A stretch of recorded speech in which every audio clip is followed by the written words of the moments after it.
Hello, welcome back to our YouTube channel which is success with Saurabh. एक बार फिर से आप सबों का स्वागत है आपके अपने चैनल सक्सेस विद सौरभ पे। आई होप आप सब जहां भी हों बहुत अच्छे होंगे। आज हम सीडीपी यानी चाइल्ड डेवलपमेंट एंड पेडागोजी, जिसको हिंदी में हम लोग कहते हैं बाल विकास एवं शिक्षण शास्त्र, उसके क्लास को करेंगे। लास्ट क्लास में मैंने जहां तक आपको बताया था उससे आगे की कहानी को आज देखेंगे, ठीक है। तो चलिए बिना किसी देरी के आज के हम अपने टॉपिक पे चलते हैं। जैसा आप देख पा रहे हैं आज का हमारा टॉपिक है प्रिंसिपल्स ऑफ डेवलपमेंट। हिंदी में हम लोग इसको कहते हैं विकास के सिद्धांत। हम लोग यहाँ समझेंगे कि विकास के सिद्धांत क्या क्या हैं, किस प्रक्रिया से विकास गुजरती है, ठीक है, और इसको अच्छे से स्टेज वाइज समझते चलेंगे। आपके मन में एक क्वेश्चन उठेगा कि आपने ग्रोथ भी पढ़ा, आपने डेवलपमेंट भी पढ़ा, लेकिन हम प्रिंसिपल की जब बात करते हैं तो केवल डेवलपमेंट का क्यों पढ़ते हैं। तो जैसा आप सब जानते हैं, जब मैंने आपको ग्रोथ और डेवलपमेंट बताया था उसमें मैंने कहा था कि जो ग्रोथ होता है वह एक छोटे क्षेत्र के लिए होता है, उसका एरिया छोटा होता है, ग्रोथ एक समय के बाद रुक जाता है। वहीं डेवलपमेंट की बात की जाए तो डेवलपमेंट एक बड़े एरिया के लिए होता है, ब्रॉड एरिया के लिए होता है। डेवलपमेंट जीवन पर्यंत चलता है, तो बड़ा होने के कारण हम लोग इसके क्या करते हैं, इसके प्रिंसिपल्स को देखते हैं, ठीक है। तो जब प्रिंसिपल की बात की जाए तो डेवलपमेंट का जो फर्स्ट प्रिंसिपल मैंने यहाँ पे लिखा है वह है डेवलपमेंट, यहाँ इज होगा, डेवलपमेंट इज कंटिन्यूअस, मतलब निरंतर विकास के सिद्धांत। क्या? निरंतर विकास के सिद्धांत।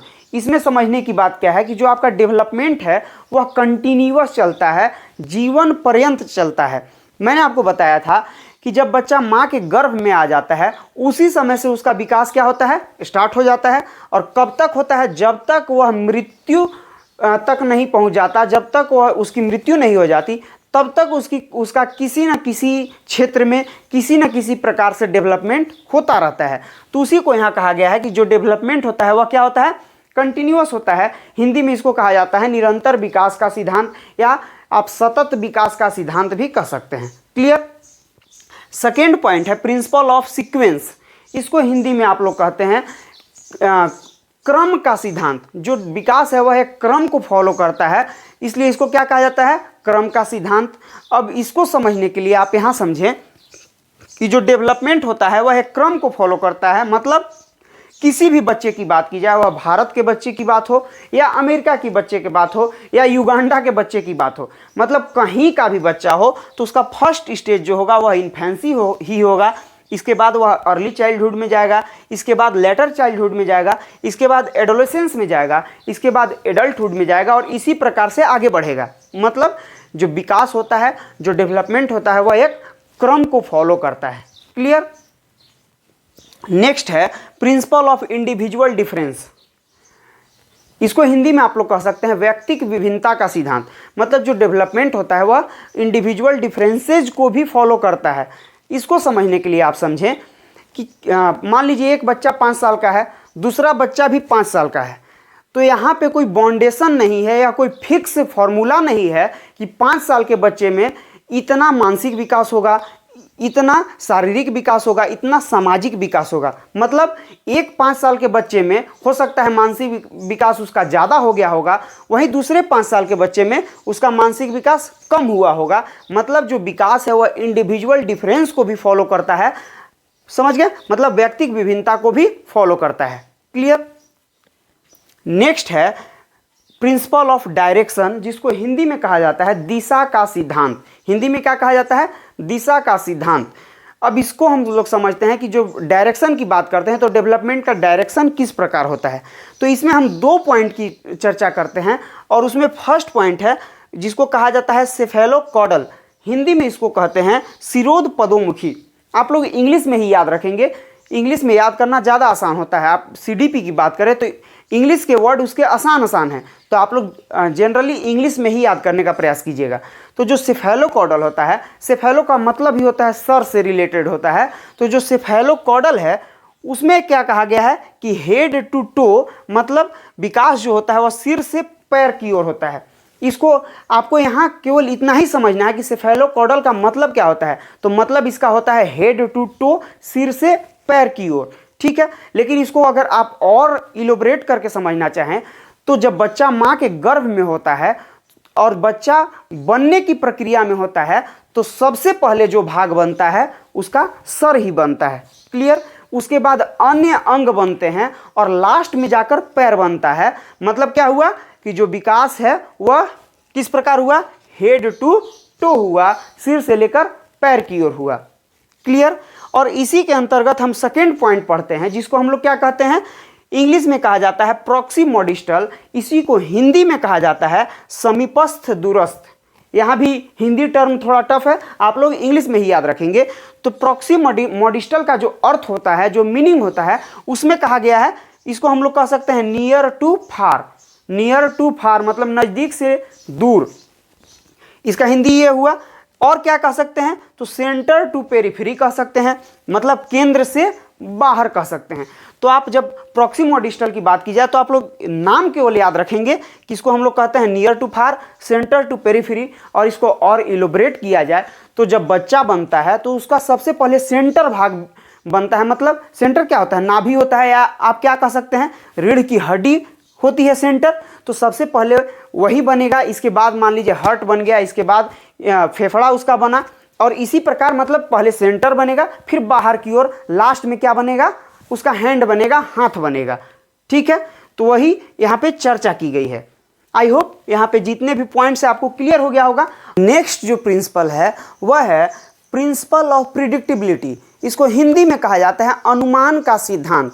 अब अनुमान का सिद्धांत क्या है इसको हम लोग समझते हैं। तो इसको समझने के लिए मैंने यहाँ एक कोट लिखा हुआ है, वह क्या है, पूत के पाँव पालने में। पूत के पाँव पालने में का अर्थ होता है कि किसी भी व्यक्ति के भविष्य का अंदाजा आप उसके वर्तमान के लक्षणों से लगा सकते हैं। मतलब अभी उसका नेचर कैसा है, अभी वह किस प्रकार का मेहनत कर रहा है, उससे आप अंदाजा लगा सकते हैं कि वह आगे चलकर क्या करेगा या कितना सक्सेसफुल होगा। तो वही है प्रिंसिपल ऑफ प्रिडिक्टिबिलिटी। इसको और इलोबरेट अगर करें तो मान लीजिए कोई बच्चा अभी क्रिकेट अच्छा खेल रहा है, आप देख रहे हैं कि क्रिकेट अच्छा खेल रहा है, दिन प्रतिदिन अच्छा करते जा रहा है, तो आप यह अंदाज़ा लगा सकते हैं कि आगे चलकर भविष्य में यह एक बहुत अच्छा क्रिकेटर बनेगा। ठीक है, कोई बच्चा अभी बहुत अच्छा पढ़ाई में है, अच्छा पढ़ रहा है, अच्छा लिख रहा है, मार्क्स उसके अच्छे आ रहे हैं, रिजल्ट हमेशा अच्छा ला रहा है, तो आप क्या अंदाज़ा लगाएंगे, आप यह अंदाज़ा लगा सकते हैं कि यह आगे चलकर पढ़ाई के क्षेत्र में बहुत अच्छा करेगा, सक्सेसफुल बनेगा। तो वही यहाँ कहा जा रहा है कि प्रिंसिपल ऑफ प्रिडिक्टिबिलिटी मतलब अनुमान का सिद्धांत होता है। क्लियर। नेक्स्ट है all types of development are interrelated. इसको हिंदी में आप कह सकते हैं कि विकास के जितने भी क्षेत्र हैं वह आपस में क्या होते हैं, अंतः संबंधित होते हैं। अब इसका अर्थ क्या है, तो जब मैंने आपको डेवलपमेंट पढ़ाया था तो उसमें बताया था कि मेनली डेवलपमेंट 4 क्षेत्र में होते हैं, जिसको हमने निमोनिक्स से याद किया था। क्या था, PCSE, P for physical, C for cognitive, S for social and E for emotional, जिसको हिंदी में हमने कहा था शारीरिक, मानसिक, सामाजिक और संवेगात्मक विकास। तो यहाँ इसका कहने का अर्थ है कि जब मान लीजिए किसी एक क्षेत्र में बच्चे का डेवलपमेंट रुक जाए या कमी आ जाए तो इसका प्रभाव सारे क्षेत्रों पे पड़ेगा। कैसे पड़ेगा, कोई बच्चा मान लो आज बीमार पड़ गया, ठीक है, मतलब अभी वह क्या है, बीमार है, तो फिजिकल डेवलपमेंट उसका क्या है, स्लो है, फिजिकली वह कमज़ोर है। तो जब बच्चा फिजिकली कमज़ोर है तो इसका प्रभाव क्या पड़ेगा कि वह मानसिक रूप से भी स्ट्रांग नहीं हो पाएगा, वहाँ भी कुछ ना कुछ उसको इफेक्ट पड़ेगा ही पड़ेगा। वह सामाजिक रूप से भी स्ट्रांग नहीं हो पाएगा, डेवलप नहीं कर पाएगा, वहाँ भी इसका कोई ना कोई इफेक्ट पड़ेगा ही पड़ेगा, और उसके इमोशंस पे भी उतना कंट्रोल नहीं रह जाएगा। तो यही यहाँ कहा जा रहा है कि जो डेवलपमेंट के जितने भी क्षेत्र हैं वह आपस में क्या होते हैं, इंटर रिलेटेड होते हैं, एक दूसरे पे क्या करते हैं, प्रभाव डालते हैं। क्लियर। आई होप दोनों प्रिंसिपल आपका क्लियर हो गया होगा। तो यहाँ क्या समाप्त हुआ, यहाँ आपका प्रिंसिपल ऑफ डेवलपमेंट समाप्त हुआ। ठीक है, जितने भी मेन प्रिंसिपल्स थे जहाँ से हमेशा क्वेश्चन आता है उसको मैंने डील कर दिया। वैसे अगर आप प्रिंसिपल निकालने जाएं तो बहुत सारे निकल जाते हैं, आप खुद भी उसको लिख सकते हैं, लेकिन वह मेन नहीं है, उससे क्वेश्चन कभी नहीं पूछा जाता। तो जो मेन है उसको मैंने आपको बता दिया। अगर आपको यहाँ समझने में कहीं दिक्कत हुआ होगा तो एक बार और आप वीडियो देख लीजिएगा, अच्छे से आपको क्लियर हो जाएगा। नेक्स्ट जो आपका टॉपिक है पढ़ने के लिए वह है मोटिवेशन। क्या है, मोटिवेशन, जिसको हिंदी में हम लोग कहते हैं प्रेरणा। अब हम लोग समझते हैं कि मोटिवेशन क्या होता है। तो जैसा यहाँ लिखा हुआ है, मोटिवेशन किसी काम को शुरू करने, बनाए रखने तथा गोल तक पहुंचने में मदद करती है।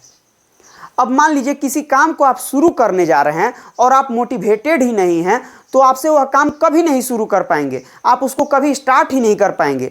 ठीक है, मान लीजिए आप आज बाइक चलाना सीखना चाह रहे हैं, लेकिन आप अंदर से मोटिवेटेड ही नहीं हैं कि हमको बाइक चलाना चाहिए, हमको बाइक चलाने से फ़ायदा क्या होगा, तो आप कभी बाइक चलाना नहीं सीखेंगे। क्यों नहीं सीखेंगे? क्योंकि आप मोटिवेटेड ही नहीं हैं, आप कभी बाइक चलाना स्टार्ट ही नहीं करेंगे, कोशिश ही नहीं करेंगे। तो वही यहाँ कह रहा है कि मोटिवेशन जो है वह किसी काम को स्टार्ट करने के लिए बहुत ही आवश्यक होता है। दूसरा क्या है? बनाए रखने के लिए। आप आज बाइक चलाने तो सीख गए, चले गए बाइक चलाने सीखने, लेकिन ऐसा थोड़ी है कि आप एक ही दिन में सीख जाएंगे। तो अगर आप मोटिवेटेड हैं तो ही आप बार बार प्रयास करेंगे सीखने के लिए। अगर मोटिवेटेड नहीं हैं तो एक दिन जाएंगे, 2 दिन जाएंगे, तीसरे दिन से आप छोड़ देंगे और अंततः आप नहीं सीख पाएंगे। ठीक है, तो किसी काम को स्टार्ट करने के लिए मोटिवेशन की आवश्यकता, किसी काम को स्टार्ट तो कर दिए लेकिन उसको बनाए रखने के लिए मोटिवेशन की आवश्यकता, और गोल तक पहुंचने में मदद करती है। तो जब आप किसी काम को मोटिवेटेड होकर स्टार्ट कर दिए, उसको बनाए रखे हैं, तो अंततः आप गाड़ी चलाना सीख ही जाएंगे, बाइक चलाना आप सीख ही जाएंगे, यानी आप अपने लक्ष्य तक पहुंच गए। तो वही यहाँ कहा जा रहा है कि जो मोटिवेशन है वह किसी भी काम को स्टार्ट करने के लिए, उसको बनाए रखने के लिए और उसको लक्ष्य तक पहुँचाने के लिए मदद करती है। क्लियर? मोटिवेशन 2 प्रकार के होते हैं। मोटिवेशन जो है वह कितने प्रकार के होते हैं? 2 प्रकार के होते हैं। एक इंटरनल मोटिवेशन होता है और एक एक्सटर्नल मोटिवेशन होता है। इंटरनल मोटिवेशन का मतलब है आंतरिक, मतलब जिसका रीजन, मोटिवेटेड होने का रीजन आप खुद हैं, आपके अंदर मिलेगा। और एक्सटर्नल मोटिवेशन का मतलब है कि एक्सटर्नल मोटिवेटेड होने का आपको रीजन कहाँ मिलेगा? बाहर मिलेगा। इसको और इलोबरेट करें तो यहाँ जैसे लिखा हुआ है, रीजन आपके अंदर मिलेगा। एग्जाम्पल से समझते हैं। आप इंजीनियरिंग करना चाहते हैं, ठीक है, आप इंजीनियरिंग करना चाहते हैं, तो आप अंदर से अगर मोटिवेटेड हैं, आपकी इच्छा है कि आप इंजीनियरिंग करें, तब तो आप वहाँ सक्सेसफुल पक्का पा जाएंगे। आप इंजीनियरिंग भी करेंगे और वहाँ से आप जॉब भी प्राप्त करेंगे। क्यों?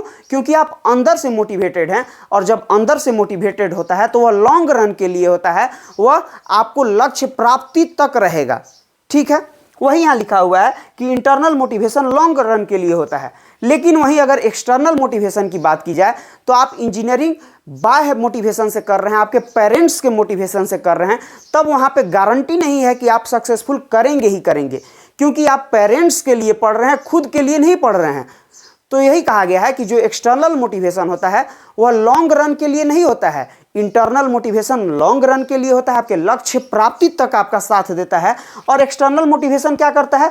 पुश देने के लिए होता है। किसी काम को करने में आप हल्का सा चूक रहे हैं तो वहाँ पे थोड़ा सा पुश दे देगा एक्सटर्नल मोटिवेशन।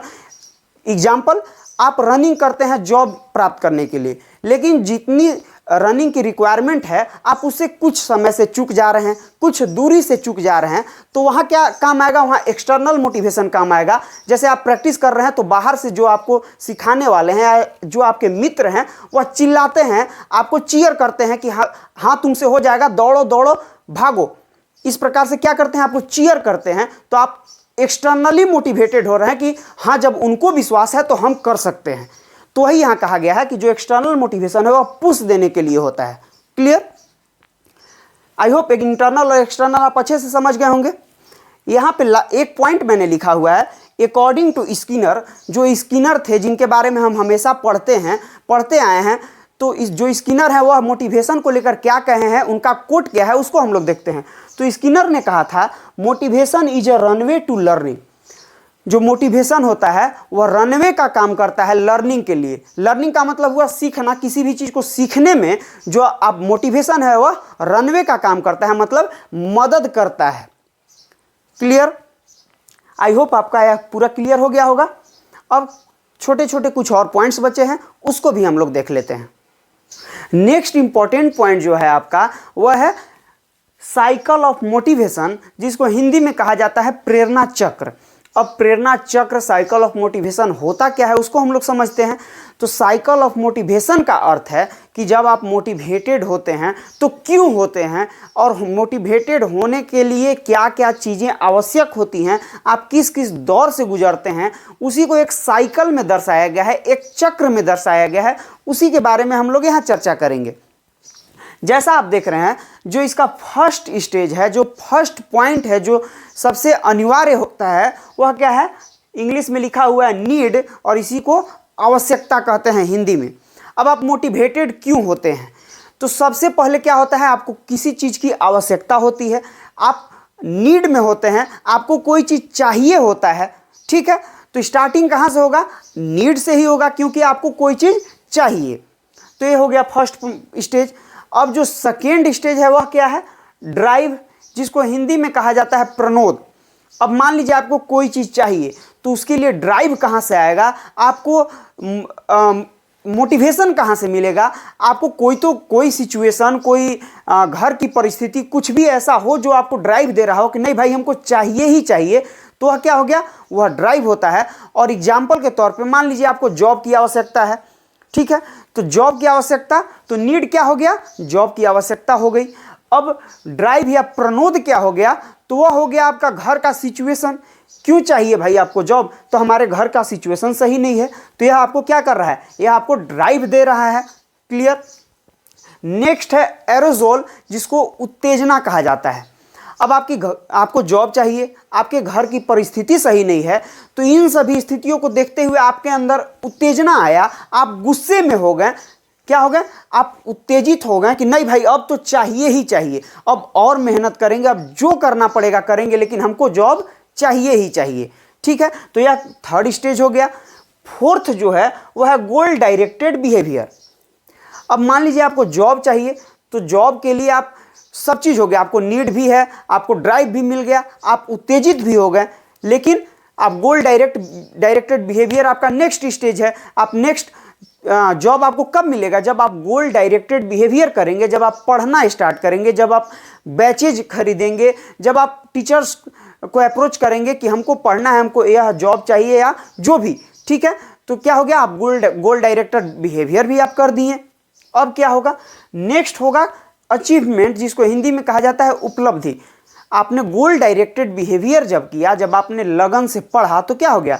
आपको जॉब मिल गया, यानी आपने उपलब्धि प्राप्त कर ली। अब जब आप जॉब ले लिए तो फिर क्या होगा? रिडक्शन ऑफ एरोसोल, जो उत्तेजना था उसमें क्या हो गया?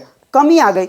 अब मान लीजिए आप टीचिंग एग्जाम्स की ही मान लेते हैं, आप टीचर बनने की तैयारी कर रहे हैं, ठीक है। आपने इस वर्ष फॉर्म भरा, आप टीचर बन गए। अब नेक्स्ट साल फॉर्म आया कि नहीं आया, टीचर की बहाली आ रही है कि नहीं आ रही है, आपको क्या लेना देना? आपको कोई मतलब नहीं है। तो वहाँ क्या हो गया? वहाँ रिडक्शन ऑफ एरोसोल हो गया, क्योंकि आपको जो चाहिए था आपको मिल गया, ठीक है। फिर यह नेक्स्ट क्या होगा? फिर से नीड पे आ जाएंगे आप। मतलब अब हो सकता है आपको किसी और चीज़ की आवश्यकता हो गई, भाई जॉब मिल गया, अब हमको शादी करना है। क्या करना है? शादी करना है, शादी की आवश्यकता है। तो अब यहाँ आवश्यकता में क्या आ गया? शादी आ गया। ड्राइव, भाई हमको शादी करना है, फैमिली प्लानिंग करना है, तो ड्राइव हो गया। अब घर वाले आपके मान नहीं रहे हैं, तो आपके अंदर उत्तेजना भी आएगा कि नहीं हमको करना ही करना है। फिर से यही क्रम आपका चलता रहेगा, मतलब एक नीड पूरा होगा, फिर दूसरा नीड आएगा, लेकिन क्रम क्या होगा? क्रम यही होगा। क्लियर? आई होप आपका यह क्लियर हो गया होगा। अब छोटा सा एक पॉइंट बचा हुआ है, उसको भी हम लोग देख लेते हैं। इस टॉपिक में जो नेक्स्ट इंपॉर्टेंट पॉइंट है वह क्या है? वह है Abraham Maslow's need hierarchy. Hindi में इसी को हम लोग कहते हैं मैस्लो का आवश्यकता अनुक्रम सिद्धांत। हम लोग समझते हैं कि आवश्यकता अनुक्रम सिद्धांत जो मैस्लो ने दिया वह क्या है। पहले हम लोग समझते हैं कि हायरार्की होता क्या है। हायरार्की कहने का अर्थ है कि जिसकी शुरुआत नीचे से होती है और एक के बाद एक आप आगे बढ़ते चले जाते हैं, आप ऊपर चले जाते हैं। एग्जाम्पल, आप अगर घर के फर्स्ट फ्लोर पे जाना चाह रहे हैं, तो आप अगर सीढ़ी से चढ़ रहे हैं तो पहले आप फर्स्ट सीढ़ी चढ़ेंगे, दूसरे को चढ़ेंगे, तीसरे चढ़ेंगे, इसके बाद जाकर आप अपने फर्स्ट फ्लोर पे पहुंचेंगे। ऐसा तो है नहीं कि आप फर्स्ट सीढ़ी चढ़े और डायरेक्ट चले जाइएगा फर्स्ट फ्लोर पे, ऐसा होगा नहीं। मतलब आपको एक चीज़ पूरा करेंगे, फिर दूसरे के बारे में सोचेंगे, दूसरी पूरा हो जाएगी तब तीसरे के बारे में सोचेंगे। उसी को क्या कहते हैं, हायरार्की कहते हैं। मतलब जिसकी शुरुआत नीचे से होती है और इसके बाद आप अंततः ऊपर जाते हुए अपने गोल तक पहुंचते हैं। तो उसी को इन्होंने 5 भाग में बांटा। जो आवश्यकता का अनुक्रम सिद्धांत दिया उसको इन्होंने कितने भाग में बांटा, 5 भाग में बांटा, 5 स्टेजेज में बांटा। तो जो उन्होंने 5 स्टेजेज में बांटा उसका फर्स्ट स्टेज जो है वह है फिजियोलॉजिकल नीड्स, जिसको कहा जाता है शारीरिक आवश्यकताएं। अब हम लोग समझते हैं कि शारीरिक आवश्यकताएं क्या हैं। तो जो भी इंसान की बेसिक आवश्यकता होती है वह शारीरिक आवश्यकता के अंतर्गत आती है। जैसे खाना, कपड़ा, मकान, जो यह बेसिक आवश्यकता है वह किसके अंतर्गत आएगी, शारीरिक आवश्यकता के अंतर्गत आएगी। तो जब व्यक्ति सबसे पहली चाह जो करता है वह सबसे पहले सोचेगा कि हमको भोजन कहाँ से मिले, हम अपना घर कैसे बनाएं, हमें बदन पे कपड़े कहाँ से मिले, इसके बारे में सोचेगा। तो मान लीजिए आपका फर्स्ट स्टेज जो है वह पूरा हो गया, मतलब आपका घर भी हो गया, आप अच्छे कपड़े भी पहन रहे हैं, आप भोजन भी कर पा रहे हैं। तब जाकर आप सेकेंड स्टेज के बारे में सोचेंगे। और जो सेकेंड स्टेज है वह क्या है, सेफ्टी नीड्स, जिसको हिंदी में कहा जाता है सुरक्षात्मक आवश्यकताएं। अब इसके अंतर्गत क्या आएगा, मान लीजिए आपका घर भी है, आप कपड़ा भी पहन रहे हैं, आप भोजन भी अच्छे कर पा रहे हैं, लेकिन आप अपने आप को सिक्योर नहीं समझ रहे हैं क्योंकि आपके पास जॉब नहीं है, आप अपने फ्यूचर को सिक्योर नहीं समझ पा रहे हैं। तो यहाँ क्या होगा, आप चाहेंगे कि हमको कोई अच्छा सरकारी जॉब मिले या जो भी कोई अच्छा जॉब मिल जाए जिससे मेरा फ्यूचर सिक्योर हो जाए। तो यह क्या किसके अंतर्गत आ जाएगा, यह आ जाएगा सेफ्टी नीड के अंतर्गत। अब मान लीजिए आप जॉब भी ले लिए तो आपका 2 जो आवश्यकता होता है वह तो पूरा हो गया। अब आप जाएंगे तीसरे पे, और तीसरा क्या है, लव एंड बिलोंगिंग्स, जिसको कहा जाता है प्रेम व अपनत्व की आवश्यकता। यह 2 स्टेज पूरा होने के बाद आप तीसरे पे जाएंगे जिसको कहा जाता है प्रेम व अपनत्व की आवश्यकता। अब आप प्रेम की चाह रखेंगे, अपने परिवार को अपने पास रखना चाहेंगे, उनके साथ रहना चाहेंगे। यहाँ होता क्या है, बच्चे इन 2 स्टेज को प्राप्त करते ही नहीं है लेकिन थर्ड में चले जाते हैं और वहीं क्या कर जाते हैं, धोखा खा जाते हैं। तो डायरेक्ट अगर आप जंप करने का कोशिश करेंगे तो कभी पूरा नहीं होगा। तो पहले है कि यह 2 नीड्स पूरा हो जाए आपका, इसके बाद तीसरे पे जाएं, तब देखिए आपको अच्छा जो आप चाहेंगे वह होगा। ठीक है, आप जिससे प्रेम कर रहे हैं वह भी आपको मिलेगा। लेकिन यहाँ होता क्या है, 2 स्टेज पार नहीं किए, इसको पूरा ही नहीं किया और तीसरे पे चले जाते हैं। मतलब पहले आप स्टेज फर्स्ट को पूरा करें, दूसरे को पूरा करें, तब तीसरा आपको मिलेगा। अब जो फोर्थ है वह क्या है, स्टीम, उसको कहा जाता है सम्मान की आवश्यकता। अब मान लीजिए तीनों आपको मिल गया, अब क्या आपका आवश्यकता होगा, अब आप चाहेंगे कि समाज में हम जहाँ भी जाएं वहाँ हमको सम्मान की दृष्टि से देखा जाए, हमको रिस्पेक्ट दिया जाए। ठीक है, अब मान लीजिए आपको यह भी आप पूरा कर लिए, तब जाकर लास्ट जो पॉइंट है, लास्ट जो स्टेज है उस पे आप जाएंगे, वह होता है सेल्फ एक्चुअलाइजेशन, जिसको हिंदी में कहा जाता है आत्मसिद्धि। सेल्फ एक्चुअलाइजेशन का मतलब क्या है, इस स्टेज में जो व्यक्ति पहुंचता है वह अपने बारे में बहुत कम सोचता है, दूसरे के भलाई के लिए अपने जान तक की बाजी लगा सकता है। वह कौन सा स्टेज होता है, वह सेल्फ एक्चुअलाइजेशन होता है। एग्जाम्पल के तौर पे आप देख सकते हैं, हमारे आर्मी के जवान देश की सुरक्षा करते हैं, किसके लिए, हम देशवासियों के लिए, वह अपने जान तक की बाजी लगा रहे हैं। तो वह किस स्टेज में है, वह सेल्फ एक्चुअलाइजेशन के स्टेज में है। वह इस धरती पे क्यों आए हैं, वह दूसरों को ऊपर रख रहे हैं, अपने से पहले दूसरों को ऊपर रखते हैं, दूसरे की सेफ्टी की ज़्यादा चिंता करते हैं। तो वह किस स्टेज में है, वह सेल्फ एक्चुअलाइजेशन की स्टेज में है। क्लियर, आई होप आपका यह जो मैस्लो का नीड हायरार्की है वह क्लियर हो गया होगा। यहाँ आपका आज का क्लास समाप्त होता है। हमने आज क्या क्या पढ़ा, हमने पढ़ा मोटिवेशन के बारे में पढ़ा, ठीक है, हमने प्रिंसिपल्स ऑफ डेवलपमेंट के बारे में पढ़ा, ठीक है। तो इसको आप अच्छे से पढ़ लेंगे, अगर नहीं समझ में आए तो एक बार और क्लास करके देख लेंगे। बहुत अच्छे से मैंने समझाने का प्रयास किया है, आपको हर एक चीज़ समझ में आएगा। आई होप आपको यह सेशन अच्छा लगा हो। अगर आपको यह सेशन अच्छा लगा हो तो वीडियो लाइक कीजिएगा, अपने दोस्तों के साथ, अपने परिवार में शेयर कीजिएगा और चैनल को सब्सक्राइब जरूर कीजिएगा। मिलते हैं फिर नेक्स्ट क्लास में, तब तक के लिए बहुत बहुत धन्यवाद। जय हिंद।